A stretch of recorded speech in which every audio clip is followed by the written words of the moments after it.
Hey everyone, we are live with another LinkedIn Live 99-cent Kindle Flash Sale organized by our friend Robbie Samuels, who is an expert in marketing ebooks, and he has put together a group of 30 or so fantastic authors who have published their books through Amazon. As I understand, everyone's through Amazon. And we're going to talk about our books. This is like a behind the scenes get to meet the author kind of thing. So we'll do a little Q&A. And if anyone in the audience has questions, you can type it in, whether you're watching us live through YouTube, LinkedIn, or Facebook, we got you. All right. So my name is Eric Lucrezia. I'm American, as you might guess from my accent, but I'm living here in Paris, France, and I am an MBA admissions consultant. And I work with people all over the world applying to MBA programs. And my book that is featured in this Kindle Flash Sale is called Getting into an MBA in the USA. And it is one of 5 books, country-specific books in a series that we're going to talk about today. And I want to pass the torch to Karen to introduce herself.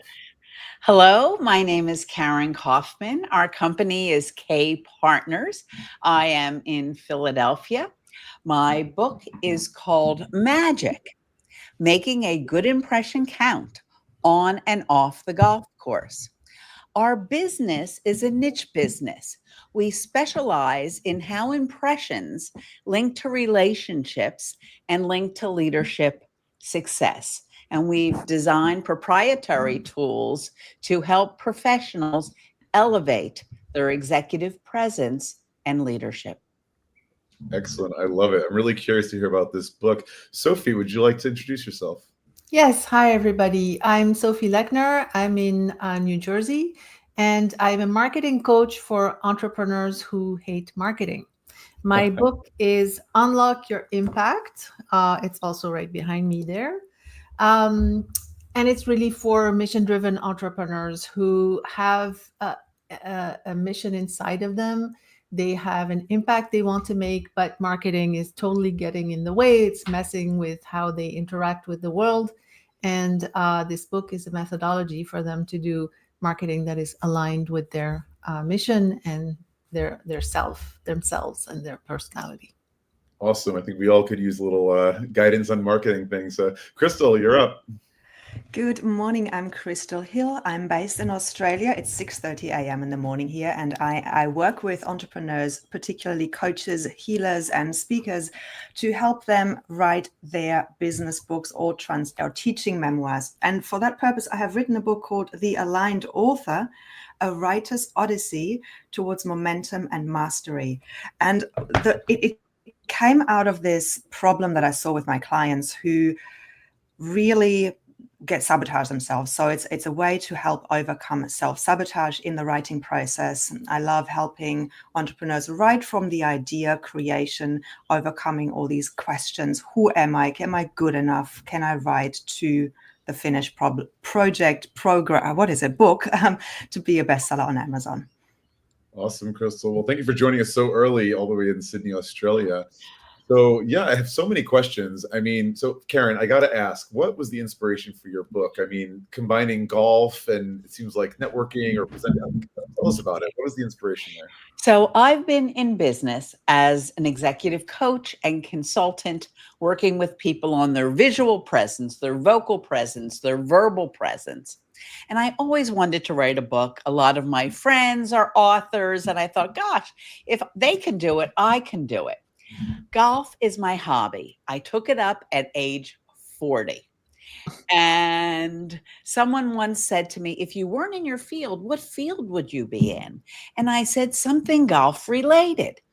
So then as I was listing out all the things that I could write about, I remembered that I did a program for high school students a number of years ago called Magic, Making a Good Impression Count. So then I had the brainstorm on and off the golf course. So the course I took was about writing a short, punchy, provocative book. So I challenged myself to take the lessons I've learned and have coached with clients for over 25,000 hours, and I've led over 1,500 programs.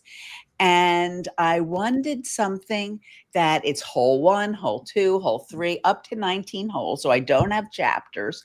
And then at the end of each of the short chapters, there are 3 magical nuggets that can help you gain greater personal power in your life.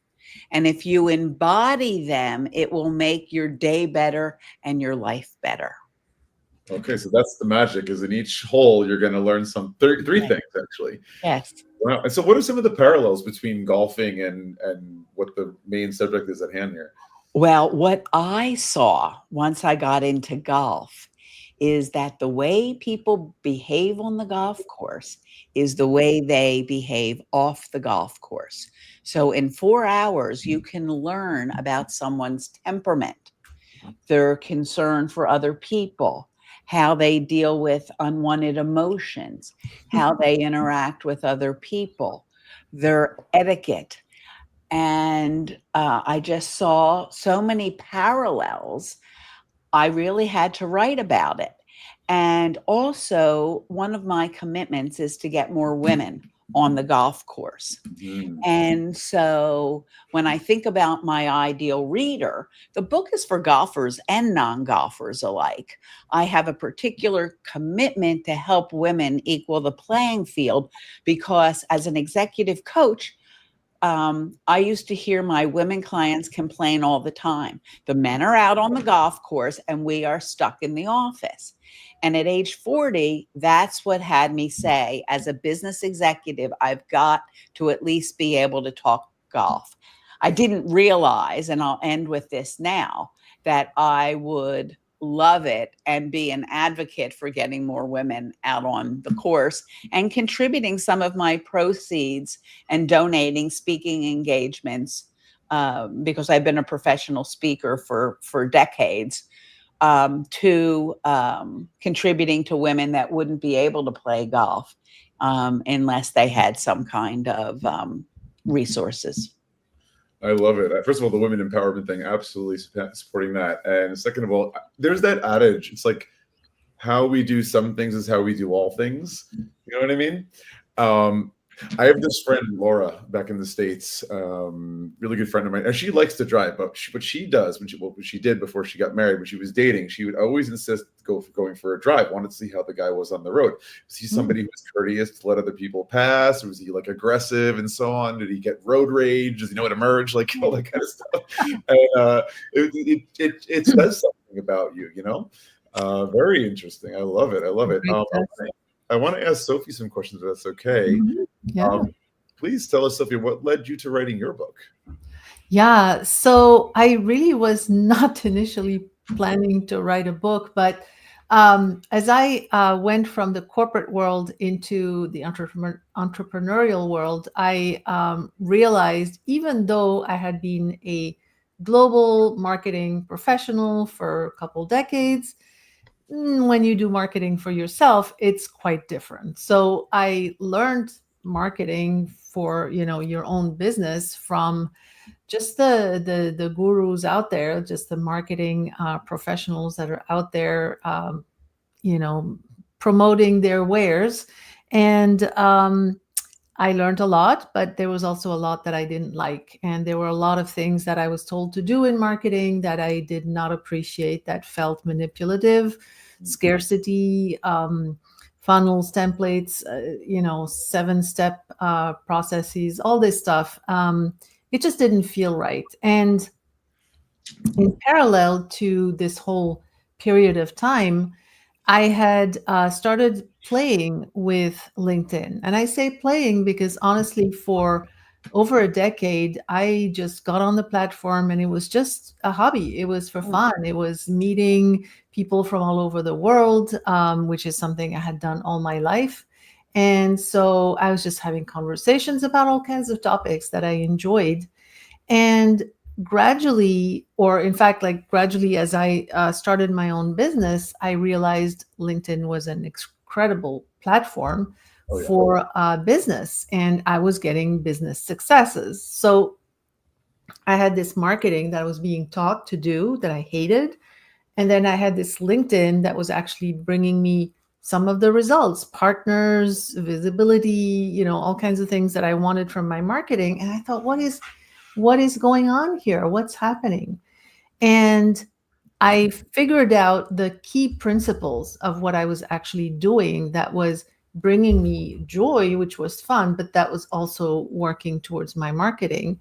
And once I had this system and I was using it with my clients and they were getting successes and they were starting to love their marketing, I said, I can't just keep this to myself. I have to get it out there. And a book seemed like the best way to do that. So it was actually a great project to clarify all these ideas and to put them all into a system that I call the magnet model. And that's what I captured in my book. So that's how it came about. Awesome. So let's dig into that a little bit more. How is your book that talks about marketing different than loads of other books out there already? Yeah. So a lot of the books that exist already are about a marketing system that has worked for those people who are writing the book. And that's what a lot of the marketing out there that is being sold to entrepreneurs is about is, I did this thing and it took me, this is between the lines, it took me 10 years, but let me teach it to you. And in a month, generously, you will get, 100,000 a month, income, whatever. So what people are selling are processes and systems, and that doesn't necessarily work for everybody. So what I do in my book is I encourage entrepreneurs to go back to the center, to who they are and what it is they believe in. I have a whole chapter on your manifesto. And I feel it's really important to explain to people what it is that you are about, because we are always chasing differentiation, but we are different by nature. And so going back to our story, our mission, and that's what makes us different, we can figure out what it is that we want to do in our marketing that will be successful. And it will be successful because it will attract our clients like a magnet. So there's a number of principles in there, but that's the main thing. Is it's not a formula, it's a roadmap. It's called the Roadmap to Magnetic Client Attraction for Entrepreneurs Who Hate Marketing. So it's not a formula, it's a roadmap to look inside of yourself and find the marketing that works for you. It sounds like it. It sounds like it's like a good dose of self-awareness and staying authentic to that. Absolutely. I just want to remind our audience that all of us here today, as well as the other 30 or so of us in this flash sale, all of our ebooks up until I think midnight, I guess probably California time, are on sale for 99 cents, marked down from various prices. My books are about $10 for the ebook, 20 for the paperback. But yeah, the prices are going up. So now tonight is the night if you want to grab your book. And I think several of us in the group this time have published multiple books. And I think that's your case, Krystal, right? I had a look at your author page on Amazon. And for everyone who's published on Amazon, there is such a thing as an author page. You can follow us. I'm following you, all of you. And Krystal, I've seen you've published a good dozen books, no? Yeah. So, I mean, I've seen things that some look like fiction. There's something in the self-help area, and then kind of sharing your knowledge and wisdom about publishing and writing in general. So please take it away. Thank you. Yes, I've done a lot of multi-author books or compilation books where I've brought together groups of people on a specific topic, so that entrepreneurs primarily, so that they could dip their toes into what it feels like to be an author and kind of get their nervous system used to that idea. And it's a beautiful way for those, many people have heard of these multi-author books. It's a beautiful way to collaborate, to get to know a group of people who are like-minded, to then create connections, collaborations out of that, but also gain the confidence to realize, oh my God, I actually have something to say. I have wisdom. I have a story, because I feel like a lot of the time that is an initial block, that imposter syndrome for people who are thinking about writing a book, who want to be perceived as an expert in their field, but have that hesitation, can I do it? So I love that progression from the multi-author books to also now helping people writing their own solo books. And lately I've created a program, a micro book magic, where people just create a 10,000 word book that comes out as, all in one. Because what I've realized is it is, for some people, it is a lot of work, and fitting it in is not always easy. And whilst I have tools to help them speed it up, and AI can help a lot if we're using it ethically, there is many ways that people can self-sabotage. And so in my book, this is really where the idea from my book came from. Seeing the self-sabotage and recognizing and being with people for long enough to understand patterns.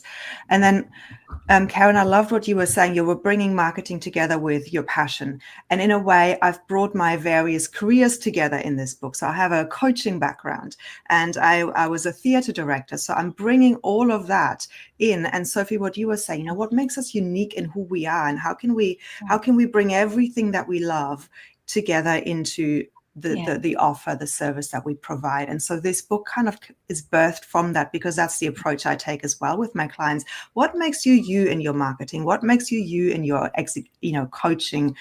And I kept on talking to my clients about writing their story through the in the framework of the hero's journey. Joseph Campbell's hero's journey, every movie is based on it, where we refuse the call, we accept it, we go on a journey of trials and tribulations to then come out renewed and transformed with the gift that we have. And then I realized that, well, that's the same for the author journey.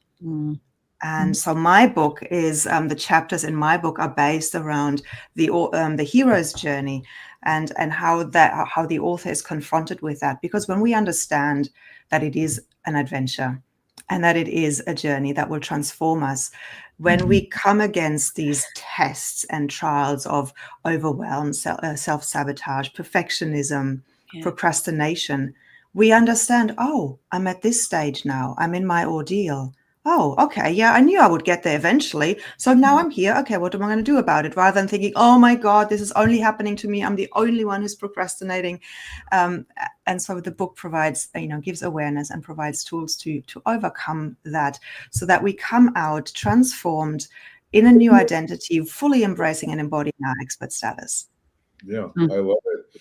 I mean, the hero's journey makes me think of, obviously heroes, whether it's plays, movies, series, they don't succeed every time. They have those failures. And there's that wisdom of, it's not about failing or not, it's about how you respond to those difficult situations. And it made me think about, I wanted to kind of dig into your theater background. And I wondered if, because it's the hero's journey, makes me think of like Greek classics. Are you doing plays? I used to, yes. Yeah, I used to do a lot of Shakespearean plays, and I was working with the Royal Shakespeare Company in the UK when I lived there, and did their education outreach. And I think it helps to have that storytelling background to really bring those stories out of people and understand how a good story is created as well. Yeah, Sophie. Speaking of stories, I would be very curious, Eric, to hear your story and how you came to become, the MBA candidate coach. Sure. Yeah, thanks for asking. So I've always worked in education. It was kind of a surprise. I thought I was going to med school. I was a bio major, chem minor, and I was doing my internship, and I realized I couldn't handle blood. So med school was out. And so I was like, what am I going to do with this science? And I was like, maybe I'll get a master's in education, be a science professor. So I got a job at Long Island University. I grew up on Long Island, right? Working in admissions there, and with the intention of, becoming a professor, doing my degree for free because they had tuition remission. And I realized I loved working at a university setting. So I've kind of built a whole career working in academia. I've lived in a few countries. I've worked at schools in the States, Spain, Australia, and here in France for a while. And the last school I worked at was a business school called ESSEC. And I discovered the whole world of MBAs, which really lit a fire for me, because I find it so fascinating how people from pretty much any walk of life, any industry, any country could come to do an MBA to kind of catapult their career and take it in like so many different directions. Whether they go into finance, consulting, starting a company, all these things. So I really just developed this passion for MBAs. And during COVID, I left. And as we were all stuck home, not knowing how long that was going to last, I put all that information, like getting into an MBA, into a book. And it was going to be just one, until I realized I wanted to go beyond just getting in. I wanted to, well, hang on, let's talk about scholarships and loans and visas. And most of the people, not most, but a lot of people do it abroad. And so it's like, well, how to find an apartment in France, and how to, where I live. So I did the first one about France, getting into an MBA in France. And then I did like the UK and the USA book, which is on promo today, and then Canada and Spain. So those are the 5 in the series.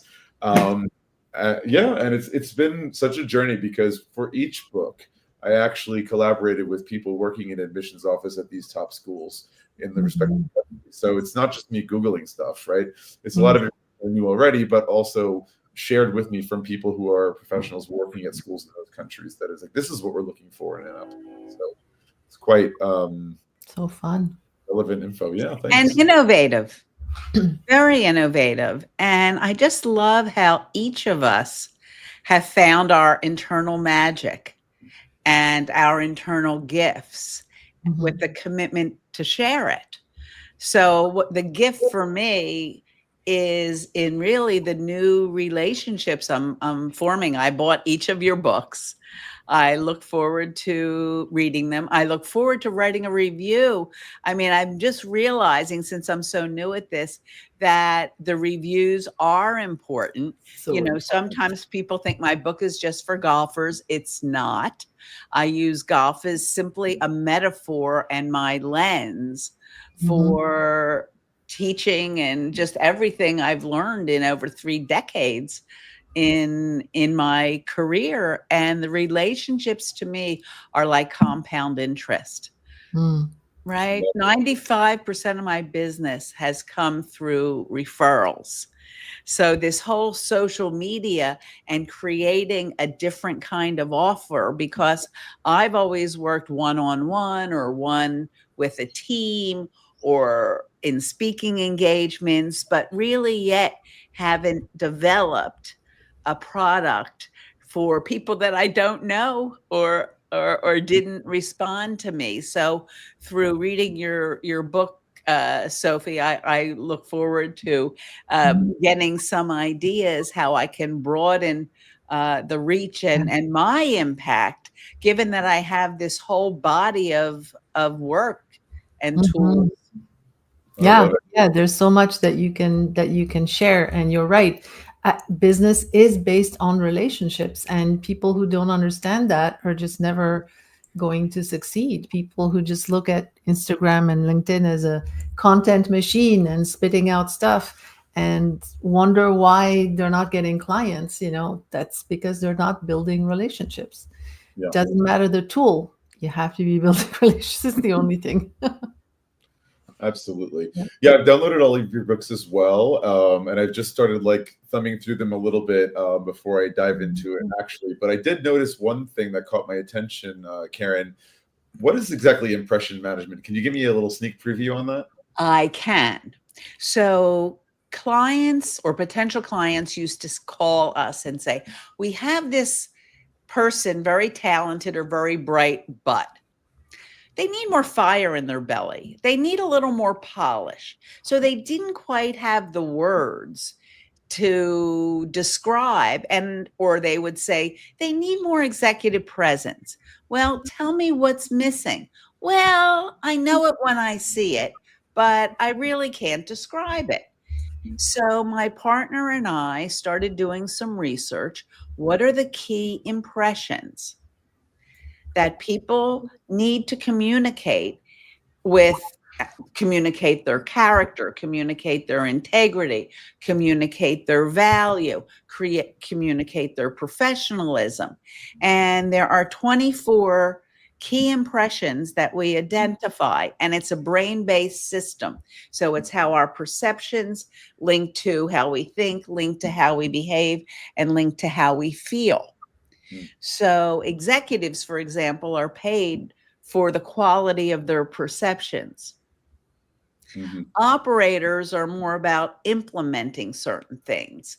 So if you tell someone to change their behavior, yes, they can change how they feel. If you can help people think differently, they can behave differently and they can feel differently. But if you can alter someone's perception, so it's really about perception management. And I guess a simple way to describe impression management, it's one's intentional communication strategy, which includes how we look, how we speak, how we behave, how we treat others. So all of this is part of our system, and we've web enabled it, or it's digital now during the pandemic. One of our clients said, do you have a digital version ready to go to lead?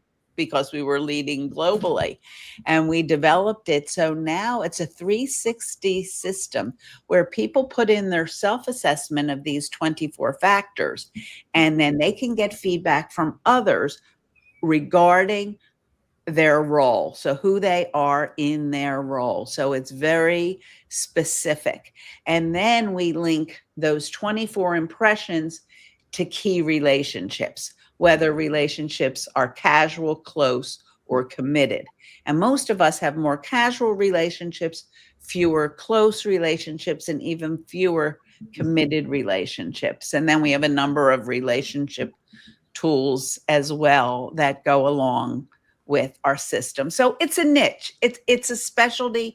It's something that has intrigued me for decades. Since I was young, I knew that how we presented ourselves has a major impact on our success.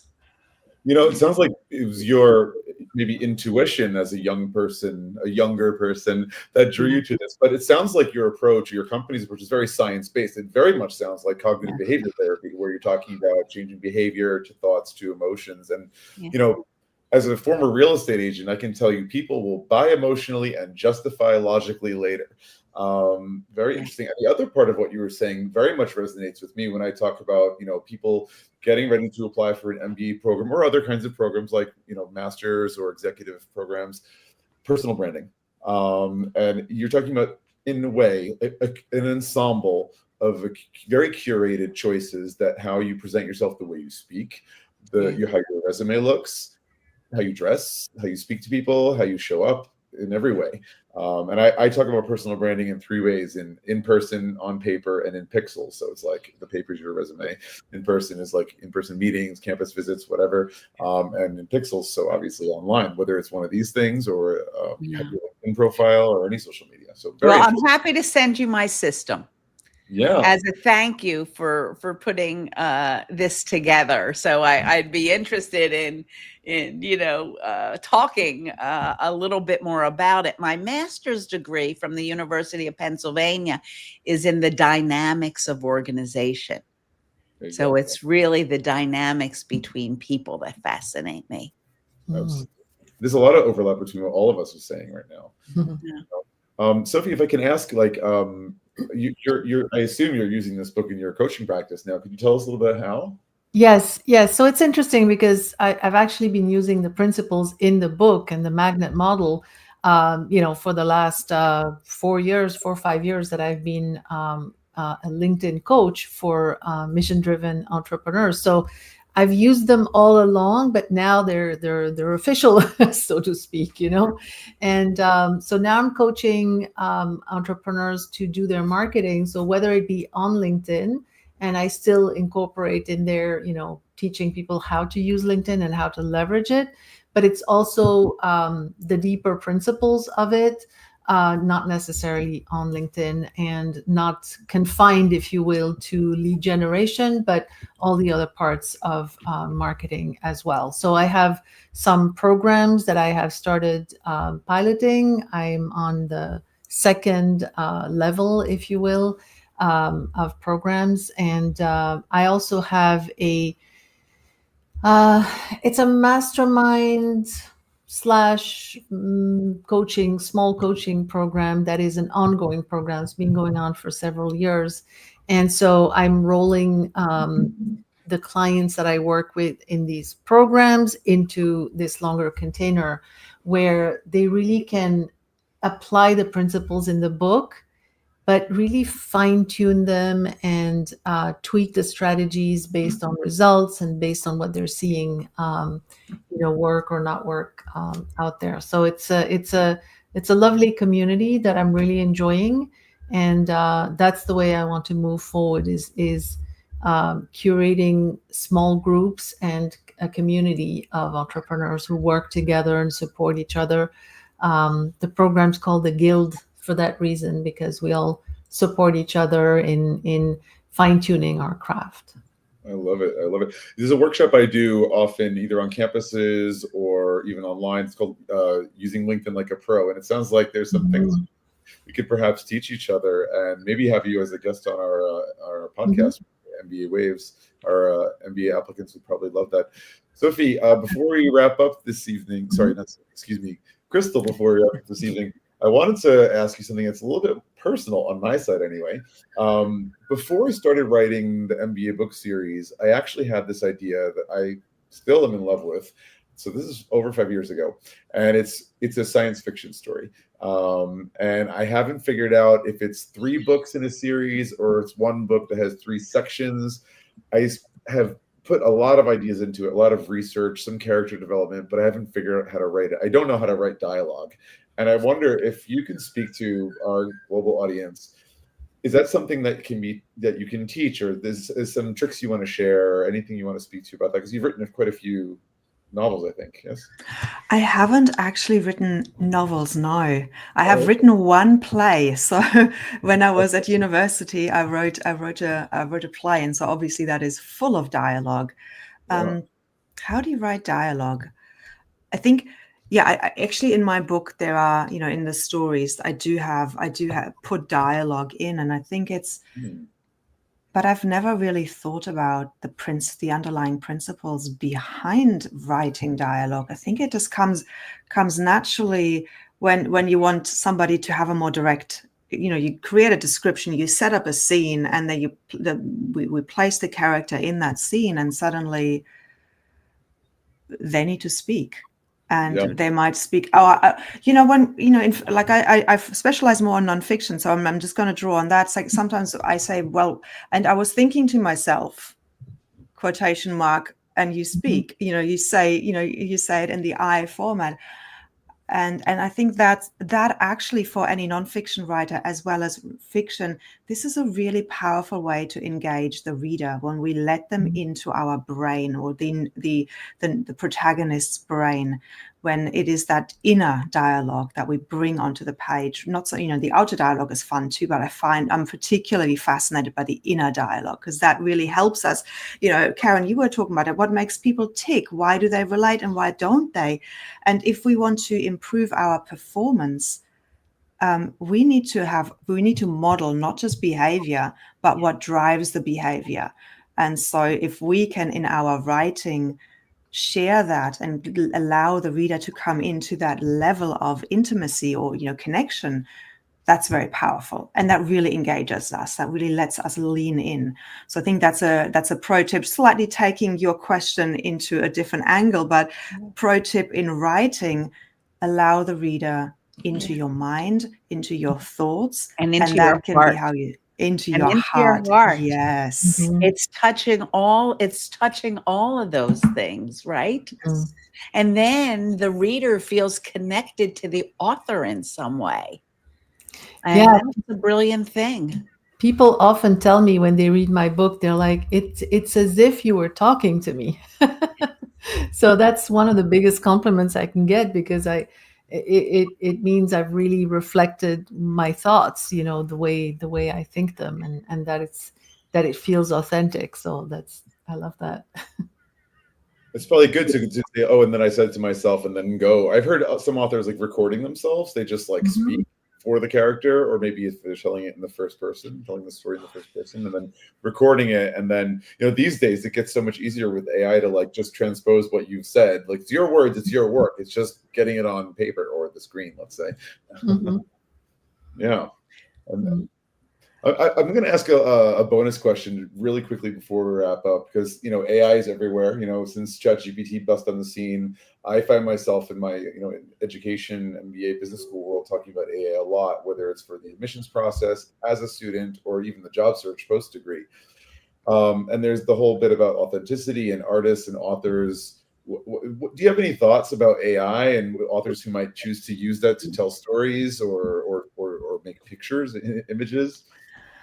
Yeah, I think there's so much we can use AI for. And I think that the most important thing is to use it ethically and not just say it to AI, write me a chapter about X, this, we need to have our ideas. And I think speaking it into a text, speech to text thing is really, really important, and then letting it transcribe and then just getting it tidied up, but in your voice. That's the really important thing. I see a lot of books or chapters or things written where people don't understand how to prompt AI to teach it how to speak in your voice, what certain words to avoid, what is your style.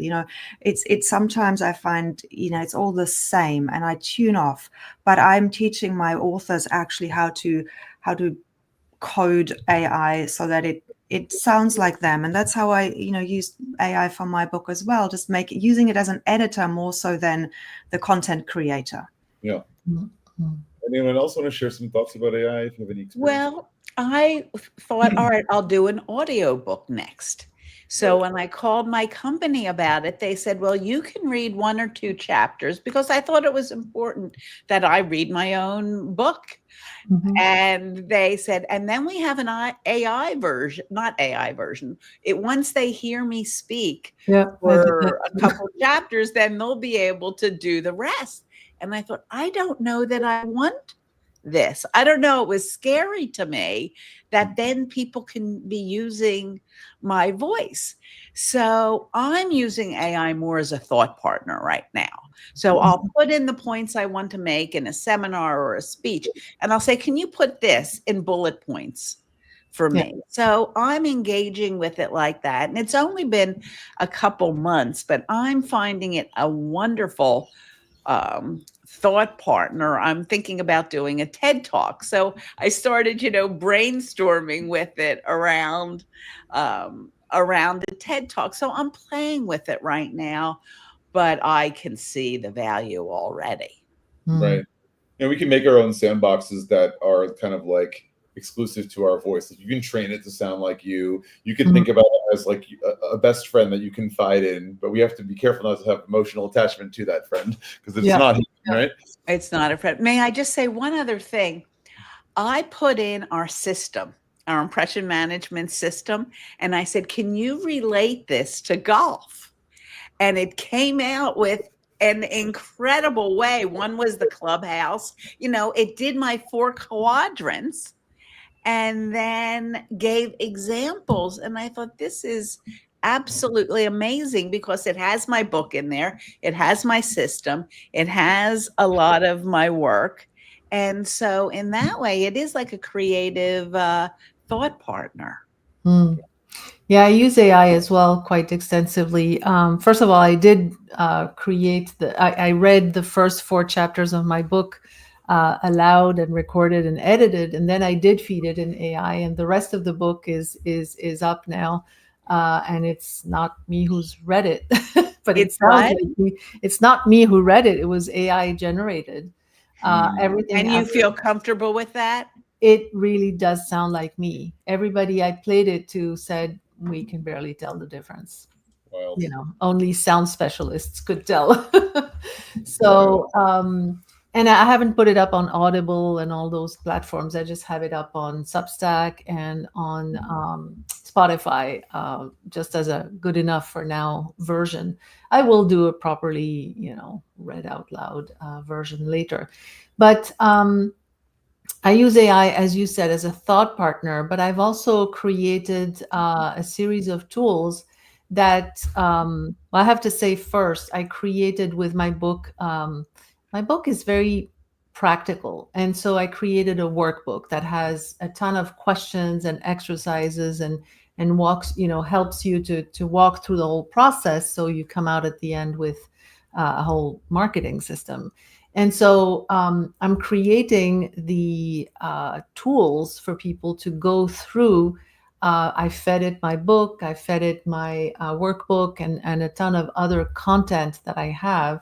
And I use those tools with my clients together. I have them, the AI generates all the questions that are all trained on my methodology.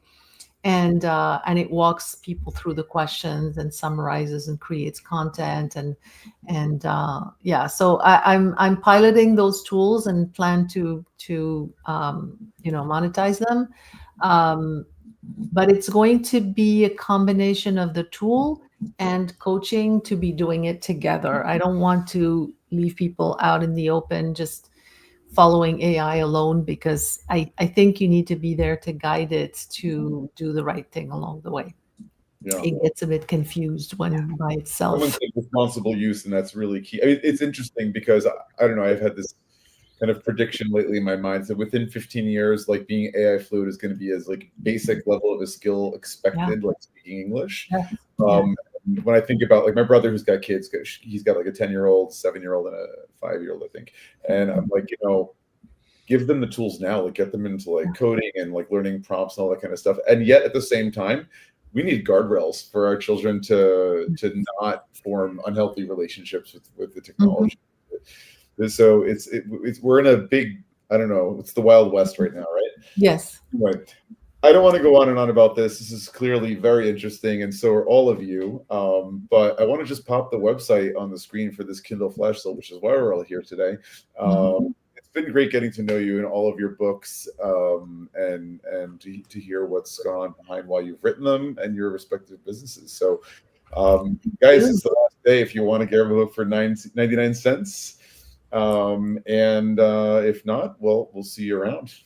And we could all use testimonials. I'm learning the value of testimonials as well. And they can be brief.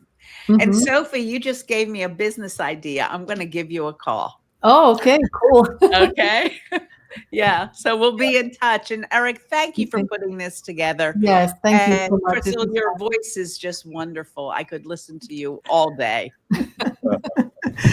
Thank you all. It was wonderful to meet you, get to know the fellow authors in this a little bit more. And thank you, Eric, for putting this together. So amazing.